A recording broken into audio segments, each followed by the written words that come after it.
Thirsty for action? Let's crack open the Sunday Six-Pack.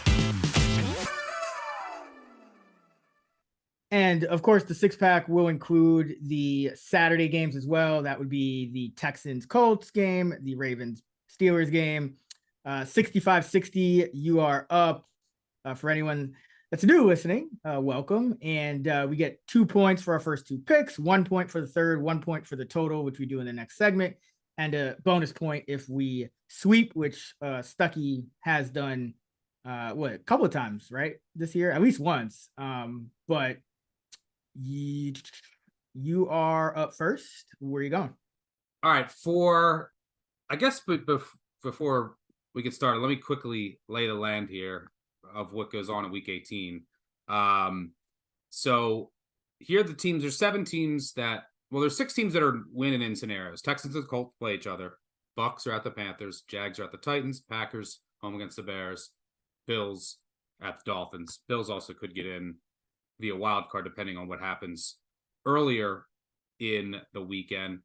5 teams need help, need to win and then need help. Steelers, Falcons, Saints, Seahawks, and Vikings.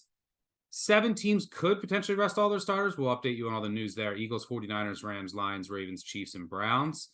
And if you go back historically, I've been tracking this. I had to go back I remember going back to 1990 to figure out who needed to win, who didn't. And then I've been keeping track ever since. But since 1990, eliminated teams playing teams that need to win over the final 2 weeks of the regular season. So it's teams with nothing to play for, playing teams that need to win. 164-4 against the spread, 61%. This season, or I should say this weekend, there are 4 teams that fit that mold. The Bears, the Cardinals, the Titans, and the Panthers as eliminated teams playing teams that need a win. To frame it another way, teams with a winning percentage between 40 and 60. Now, some of them are already in the playoffs, but just if you go in our Action Labs database, teams with winning percentage between 40 and 60 in week 16 or later have gone just 29, 72, and 5. That's 28.7% against the spread against opponents with an 8 to 25% worse winning percentage, failing to cover by 4 points per game over the past 20 years. That applies to the Jags and Seahawks this week. So that'll naturally bring me to my first pick of the Week 18 Saturday and Sunday six-pack. I'm going with the Tennessee Titans plus 5.5 at home against the Jacksonville Jaguars. The Titans have had it's been a miserable year for them. It's called what it is. They're a mess on the offensive line. They're a mess on the back end of the defense. But Raybon watched his pressers all week. He's going to have his team ready here. This becomes their Super Bowl. They could ruin the Jags season. Their division rival. They're at home, where they played much better at home this year. I think the Titans are 4-3 in true home games this year. Their losses are in overtime twice, all to teams fighting for playoff positioning. And then they lost on a last-second touchdown to the Seahawks. So they haven't lost by more than 3 at home this season. And they're a couple bounces away from having like 8 wins and being in this ridiculous AFC South race. The Jaguars, this line, first of all, is just inflated. I think based on the situation. And if Levis is not healthy enough to go, it's going to be Ryan Tannehill. The Jaguars have been a mess, and now all of a sudden we're just saying, okay, everything's fine because they blew out the Panthers last week. We don't know if Trevor Lawrence is going to play, and if he does, how healthy he's going to be. We don't know how healthy the receivers are going to be, and that's a major problem because how do you attack this Tennessee defense? It's on the back end. It's through the air. So I think whoever it's Tannehill or Levis, they can have enough success throwing the ball down the field against this Jacksonville secondary. It's Raybon getting the troops ready. He's 24-12-2 against the spread as an underdog of at least a field goal, covering by 4 points per game. I like the Titans in a classic Week 18 spot, trying to ruin the Jags season. Jags, we've seen this team 2 years ago as a 2-touchdown favorite at home, lose to the Colts in a win-in scenario. Wouldn't be shocked if Tennessee pulls off the upset, but I think at the minimum, it's going to be close. I like the Titans here. Yeah, I totally agree. I mean, this Jag team is not, what is it? What would that be? I guess like 7 or more points better than the Titans on a neutral field. You got the revenge spot from last year when the Jags knocked the Titans out. And Yep. like it's, this Jag team banged up on offense. I mean, Zay Jones is banged up. Ridley's been inconsistent. Who knows what's going on with Lawrence? And Lawrence is what's his like fourth injury. I mean, geez, yeah. So he might not be right even if he goes. So yeah, I totally agree. And one last thing that I'll add here is, this is just like an interesting thing for Week 18. I love these little nuggets after going through all of the scenarios. So the Jags will clinch the AFC South with a win, and they will then host the Browns if they do. And then you have the Texans and Colts who, if they win and the Jags lose, the winner of that game will win the division. If the Jags win, the winner of that game will get a wild card spot. But if the Jags lose, then they can still get into the playoffs along with the winner of Houston and Indianapolis if the Ravens beat the Steelers on Saturday. So if the Steelers beat the Ravens on Saturday, the Jags are just win the division or bust. But if the Ravens beat the Steelers and the Jags lose to the Titans, it would come down. The final spot in the AFC will come down to Raiders-Broncos. That's what will break the tie between the Steelers and the Jaguars. If Jacksonville needs the Raiders to win. So if you're a Jags fan or you bet them to get into the playoffs and the Ravens win and the Jags lose, you then become a Raiders fan at 4:00. If you're a Steelers fan and you lose and the Jags lose, then you're rooting for the Broncos at 4:00. So that game between two eliminated teams with Easton Stick and Jarrett Stidham could decide the final AFC playoff berth if the Jags and the Steelers both lose. I mean, that would I can't even. Oh man, there's some nasty AFC West games this week. We'll get to that in a moment, but geez, I don't even know how to follow that up. All right, my first pick in the second overall of the Week 18 6-pack. I am going with the Houston Texans -1 at the Indianapolis Colts. Houston, I think this is the better team, better quarterback. Think the Colts are playing above their head. Love what Shane Steichen's been doing, but I still think this team has been getting lucky. Negative point differential despite a 9-7 record. The matchup, Houston and Stroud especially destroys zone coverage. The Colts are third in zone coverage rate. Stroud versus zone, 112 passer rating, 71% completion rate, 8.5 adjusted net yards an attempt. Against man, that drops to 84 rating, 54% completion and a 6.1 adjusted net yard per attempt. So complete night and day. I think Nico Collins looks like he's healthy, so that's really all I need for Stroud. Dalton Schultz healthy as well. Indianapolis up to number 2 in our luck rankings now. So kind of to my point, they're 24th in pressure rate. CJ Stroud from a clean pocket has just destroyed defenses. 9.3 yards an attempt, 19 touchdowns, 5 picks, 110 passer rating when he's pressured, just 5.4 yards an attempt, 2 touchdowns, a 72 rating. And then Minshew, 4% turnover worthy throw rate is 4th highest of 27 quarterbacks with at least 340 dropbacks. And he's only ahead of Daniel Jones, Desmond Ridder, and Josh Dobbs, who all aren't starting for whatever reason, essentially benched. I mean, Jones may as well have been benched, even though he got hurt. And then it's rare situation, but when you have a primetime game, teams on a road, for what it's worth, when both teams are on short rest, the road team is 22-7-2 against the spread, 76% over the last couple of decades. So really like this Texans spot here. I think this Colt team, the luck is going to run out here. I do like what they've been doing, and I was lucky to cover last week with that Devontae Adams, hell of a catch. But I think CJ Stroud. I was out clapping for you when I was like, come on. I was like, did we he finally got one. Did he get in? We finally got a good beat after like, I seemed like 2 months of bad ones, but I thought he didn't get it live. I was like, but it's Devontae. And then they showed the replay and I was like, wow, what a catch. Yeah. What a stud. But yeah, so this is essentially a bet on CJ Stroud against Gardner Minshew. Both teams a little bit banged up here, but I just think the matchup favors Stroud. First game, Colts got the victory by double digits. Usually in these division games, the team that lost, I think, has a little bit of an edge, make adjustments. So yeah, give me Houston -1. Yeah, I would lean Houston's way. I agree with the move here that Colts opened as a favorite.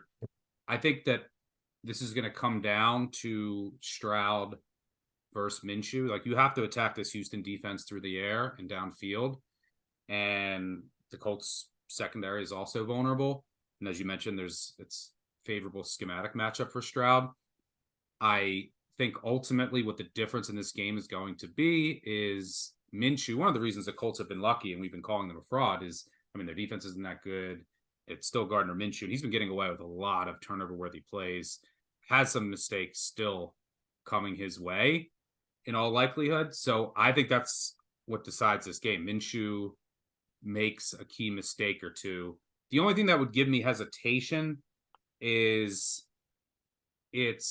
and we're both huge fans of Stroud, rightfully so. It's a tough spot for rookie on the road, winning in. So we'll learn a lot about him. Does he end up like trying to force too many balls? Does he try to? So that's what I would worry about. I think it's going to come down to which quarterback makes an additional mistake or two. So I'm a bit worried about Stroud just in this spot with his inexperience. But having said that, I still think Minshew is more likely to make the key mistake. So I agree with you. For my second pick in the third overall, the Week 18 6-pack, I'm going with the New York Football Giants plus, what are we at here? Plus 4.5 against the Philadelphia Eagles. All right, so the Eagles right now, look, we had Eagles fans yelling at us. They started off 10-1. They're 1-4 since. Nothing is good right now. There's reports of the locker room being fractured. AJ Brown's not talking to anyone. They're not even throwing the ball anymore. The play calling on both sides has been horrendous. They can't figure out how to deal with a blitz. It's off of Hurts' blind side. Well, guess what? You're going to get a lot of blitzes here against New York. The defense is regressing bad. They can't cover anyone on the back end. I'm going to get Tyrod Taylor here for New York. Big upgrade over Tommy DeVito. They almost came back and beat Philly. Would be 0-5 in its last 5 games if Tyrod Taylor finished off that comeback after DeVito went out with an injury. I think the Giants, who are still playing hard, almost beat the Rams last week, almost came back against the Eagles. I think the Giants are super live here. This Eagles team has problems across the roster. I don't know where they're at mentally. They might be able to reset for the playoffs. There's some holes on this roster. The offensive coordinator, Brian Johnson's probably going to go at the end of the year if they don't make a run.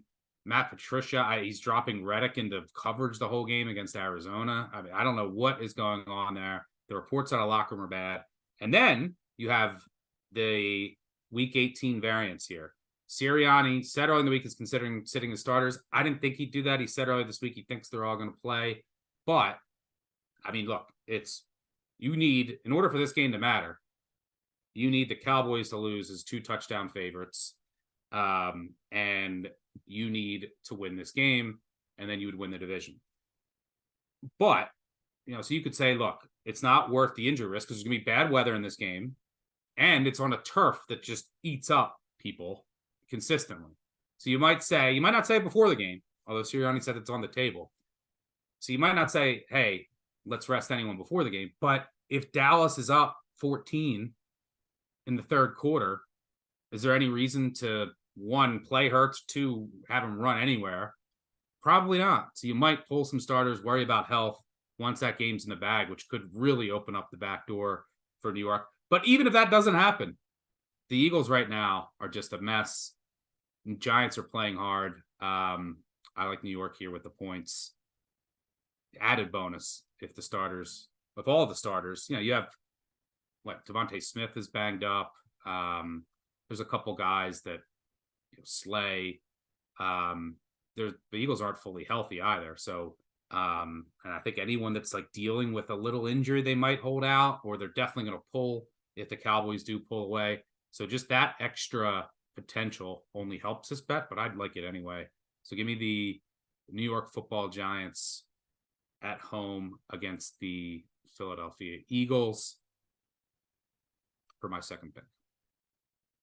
Yeah, I totally agree too with this one. I mean, this Eagle team, you just don't know what you're going to get. I don't think you're going to get a full effort or a full, you could just get one of those situations where they don't really rest anyone outside of maybe Smith or somebody like that. But it, you remember that we talked about the Cowboys just laying an egg last year in kind of a similar kind of spot. So you could also just get the Eagles laying an egg on offense in this game. Yeah, it's already a team dealing with a lot of drama, and now you got to go up in bad weather to play New York in a game that in the back of your head it probably is not going to matter. And that's what happened and the Cowboys didn't even have as bad of vibes as the Eagles do right now last year. But they knew that the Eagles were big favorites against the Giants, and they needed them to lose, and they went up and lost 26-6 to Washington in week 8, and were just completely unfocused and lackadaisical effort. And with everything that's going on in this locker room right now, and the play calling on both sides, I wouldn't be surprised that happens again. Eagles now 11-5 with a +22 net scoring margin. 8 of their 11 wins have come by one possession. I like the Giants. Where are you going next?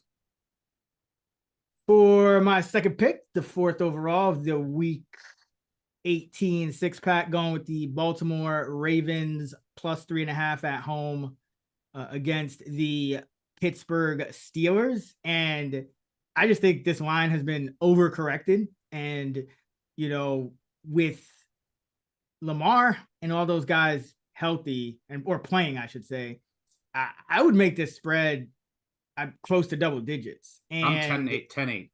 Yeah, right. So, and now you're talking about the Steelers being favored by not even just 3, but 3 in the hook on the road. I just think this is an egregious line. First of all, we know the Ravens, what do they have? Like a 20-something game preseason winning streak. We know the Ravens roster, just top to bottom, is pretty solid, and they could win these kind of games, especially against like a third string quarterback. And Mason Rudolph has been better. He got us some covers, got the cover for us last week, but it's, buying, you always say it, top of the market. I don't it sounds weird because the Ravens are probably going to be playing backups, but I think this is the top of the market for the Steelers being favored by 3.5 on the road against the Ravens in a series where this always gets decided by 3 points or less. The dog in this series since when Tomlin and Harbaugh have faced off, the dog is 23-5-3 against the spread, 82%, covering by nearly 3 points per game. Pittsburgh, lo and behold, back to number 1 in our luck rankings. Tyra Huntley, Josh Johnson, whoever it's going to be for the Ravens, these guys have started games. These guys are going to be no worse than Mason Rudolph. I think, the Steelers getting some explosives from Pickens, and everyone's kind of, back on the bandwagon here. I can't get behind this line at all. I think this number is way off. I think the Ravens probably at worst, this game should be a pick 'em. So I just, and maybe some more news is coming. Maybe, more guys than we think are rested, but you can only rest so many guys. That's what people forget too about these situations. It's you have to have 46 or I guess, 48 if you take advantage of the rules, but you only have so many guys that you can sit. And the Ravens roster top to bottom, is pretty solid. You know, they have 6 receivers on the squad. They're even though their secondary has been banged up, it's still, you know, I think in my opinion, kind of solid top to bottom. Like, so I don't they have think good depth there. I mean, last week against Miami, they were down 3 starters in the second half. You know, guys like Ronald Darby are playing well, and those are the guys that you'll get in there. And you mentioned the preseason. That speaks to the coaching and the depth of the roster. Those are the two. Then, you know, and also special teams. All those things are still going to be there. You know, this total's low. I agree with you. I have the Ravens. It's hard now. It's hard to adjust. You know, I'm assuming like Humphrey, Hamilton, Stanley, Roquan, Lamar, Zay, Odell, Zay. I mean, yeah, maybe Zay plays. Yeah, but they probably sit him. So, yeah, you know, maybe there's a couple others, but I'm still at like Ravens tiny marginal favorite. And this, yeah, and you mentioned that the underdog record, when the line is 3 or higher in this rivalry, 19-2 against the spread for the underdog, 90.5%. And the Steelers might be exhausted here. They had October 12th, 13th bye. This will be their 12th straight game, second on the road, coming back across the country. They've been in must-win mode. There could be a little fatigue here. The Ravens will, even their backups, their staff. It's actually a really interesting game theory, though. This game's on Saturday. Like, if you lose, you could keep the Bills out. And like, if you win, there's a potential you play the Bills in the divisional round. I don't think that the Ravens are thinking that way, but because, you know, a couple other results would have to happen after. But they would love to send the Steelers home packing. This exact same scenario happened in 2019. And the Steelers came to Baltimore 8-7, needed to win to get in the playoffs. The Ravens had the 1 seed locked up. They rested Lamar in his MVP season. They rested 7 other starters, 6 Pro Bowlers in total. And the Steelers were small favorites in Baltimore with Duck Hodges. But again, everything is the same. This is just literally happened 4 years ago. And the Ravens started RG3, and they won 28-10 as home underdogs. So yeah, this line, this is your classic week 18 overreaction. You know, Steelers need to win. Ravens resting all their starters. I do not think this should be over 3. So I agree with you. This would have been one of my plays if you didn't take it. Yeah. I think the worst case scenario would be Malik Cunningham starting out of left field. But even that, I couldn't get to this line. Like, this line, like the adjustment that has been made. And I think part of it is because the Steelers had, you know, they had the blowout with against Browning, and then they had, you know, they put up 30 on the Seahawks, and you know, we were on the Steelers for both of those games. That wasn't surprising, but I don't know what the models are doing or how much they're factoring in these 2 Rudolph starts, but like it seems like all of a sudden we think the Steelers are just like some juggernaut here. Like I don't buy it at all. Mike Tomlin on the road as a favorite, 15-26 against the spread, 37%, failing to cover by nearly 3 points per game. Tomlin, when Pittsburgh is favored by a field goal or more coming off a win, 36, 55, and 40% against the spread.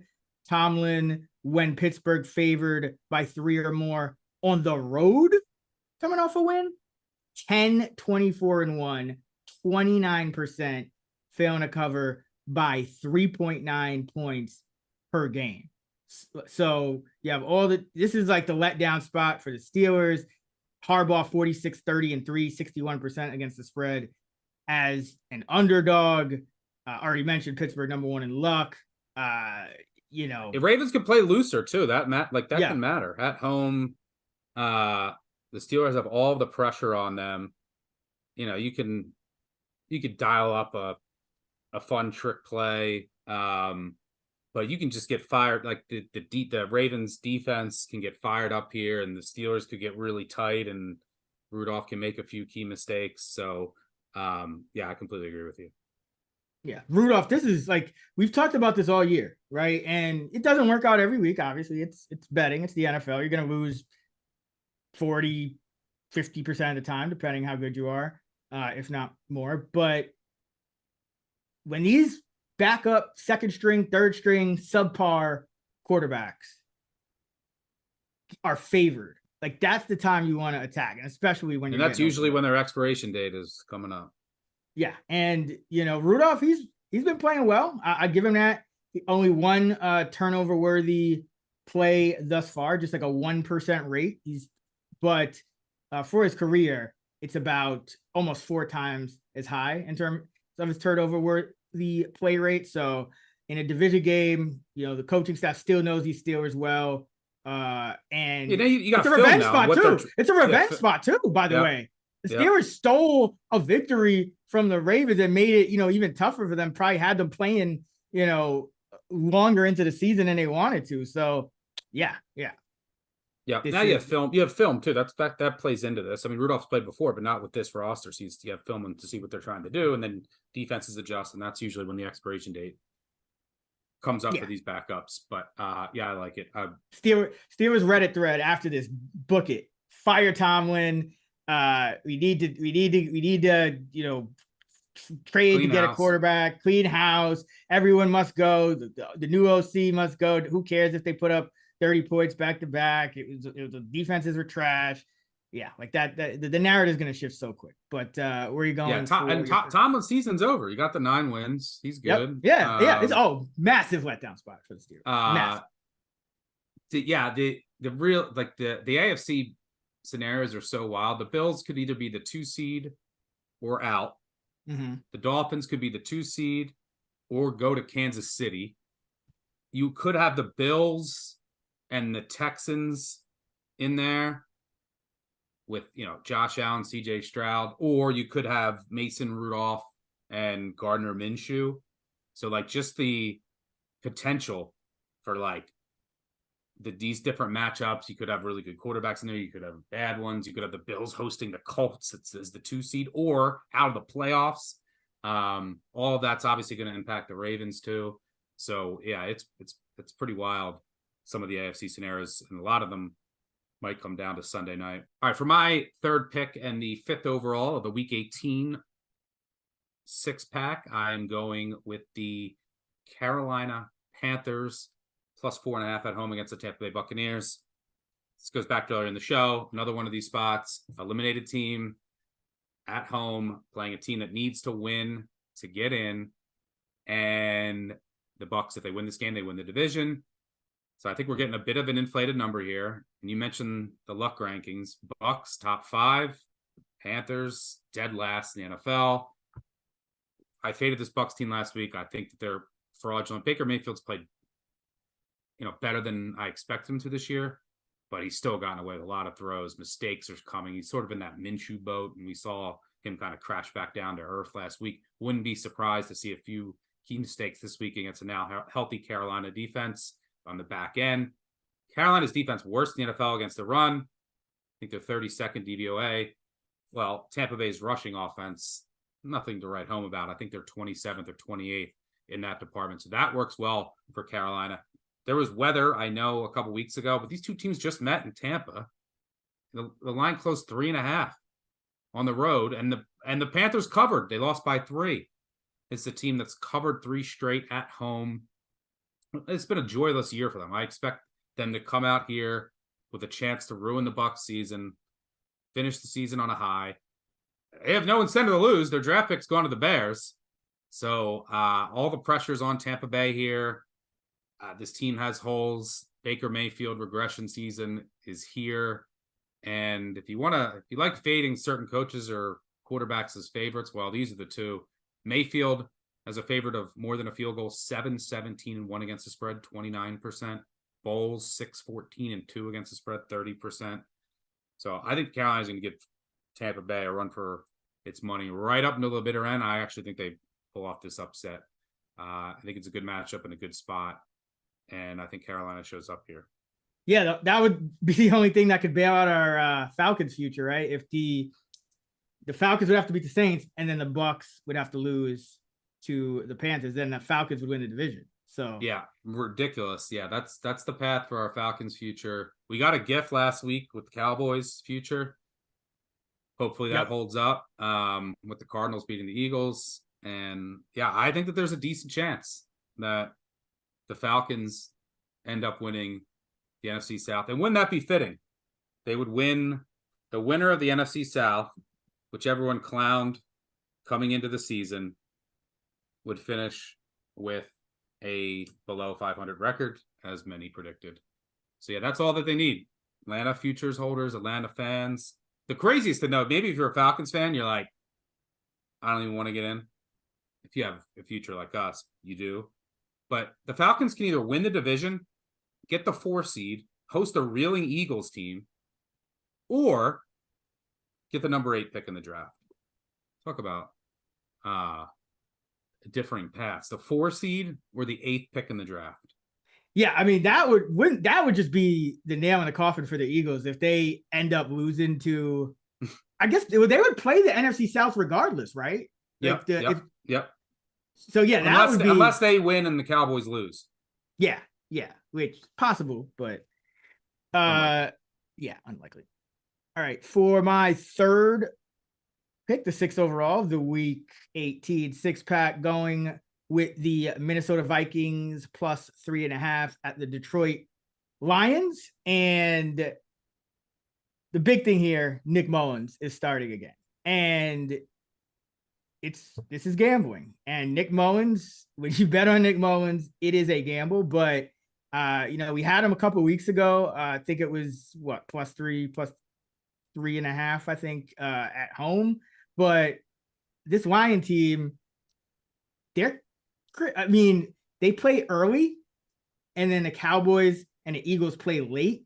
Now, if the Cowboys lose and the Eagles lose, then the Lions would be able to get into the 2 seed. But, like you said, the Cowboys are 2 touchdown favorites. Eagles, I mean, they have a chance to lose, but you always have the possibility that the Lions take it a little bit, play it a little bit safer here, just because, they definitely more likely than not are going to stay in their number 3 seed. So yeah, they're like 96% 3 seed. Yeah. So like, and listen, Dan Campbell, he's a risk taker, so maybe not, but also, now you're getting into, uncharted territory, right? Where, never really been in a situation like this where you have to kind of make that choice. And, if a guy rolls his ankle early or something like that, does he kind of go into a shell? Does he pull guys or whatnot? Meanwhile, last time these two teams played, the Lions won, the Lions covered, but the Vikings were ridiculously efficient through the air. And you've been talking about this Detroit pass defense. And I think Mullins is the kind of guy that could take advantage of it. And he's not always going to turn the ball over, 4 times? Yes, he's turnover prone, but he threw for 411 yards, 2 touchdowns, 4 picks. A lot of penalties didn't go their way. But the Vikings averaged over 7 yards a play in that game, I believe. Didn't even really need to run the football, too, with Ty Chandler. So I think, he only had 11 carries for 17 yards. I think they could do better on the ground this time around and be more balanced to kind of help him out. So, but like the efficiency that they had through the air, even with the turnovers, that ended up being a 6-point game that the Vikings could have easily won or covered if, a penalty call goes their way now. So give me the Vikings plus 3.5 at this Detroit Lion team that's pretty much got their seating locked up. And then you also, generally speaking, another one of the spots, you kind of talked about these teams with nothing to play for tend to cover and be very profitable at this time of year. Also, just in general, no matter what time of year, underdogs coming off big losses, 20 points or more, 124 and 85 against the spread. over the last 5 seasons and change, 59%. Road dogs coming off a loss of 20 or more, 54 and 34 against the spread over the last 5 and change, 61%. So this is a bounce back spot for the Vikings. They were a lot more efficient than the Lions in that last game. So just banking on Mullins. If I can get 2 turnovers instead of 4, and everything I mentioned last time picking this team still applies. Jared Goff struggled. Yes, he's indoors, but he struggles against the blitz. And so you could win the turnover battle this time around if Mullins could just keep it together a little more. I think they'll run the ball, try to be a little bit more balanced this time. You still got Jefferson. Now Addison should be healthy again. You lost Hockenson, but Jefferson, Addison against this terrible Lion defense, and who knows how many guys they're really going to play, and for how long, being that their seed is locked up and that they have struggled with injuries on the back end. So this could be one where maybe the Lions go up a few scores, and I don't think the Vikings will be dead. I think probably time to get in live even more. So give me Minnesota plus 3.5 at Detroit. Yeah, I would look that way. I figured Campbell's going to say he's going to start his starters, and I think that he will, but that doesn't mean he's going to keep them in all game.